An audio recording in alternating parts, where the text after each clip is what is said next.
bakma gözlerime, ey delal.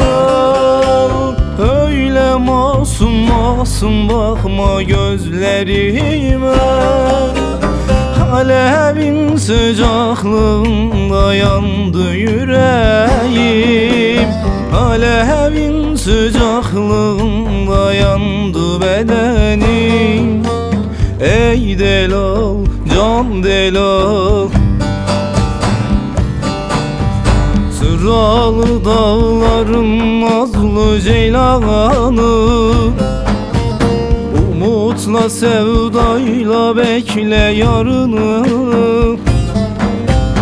Sana versem az gelir bu canımı, ey delal, can delal. Sana versem az gelir bu canımı, ey delal, can delal.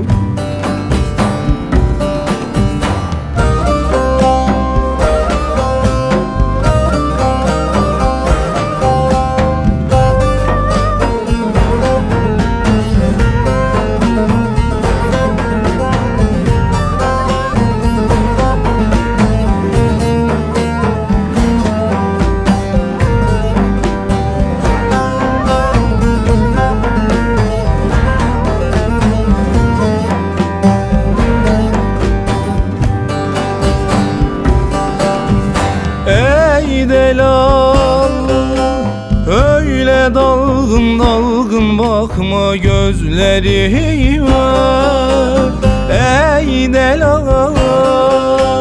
Öyle masum masum bakma gözlerime, alevin sıcaklığında yandı yüreğim, alevin sıcaklığında yandı bedenim. Ey delal, can delal. Dokunamam saçlarına ne diyeyim, korkarım ki hasretinden öleyim. Dersimi munzuru seni özledim, ey delal, can delal.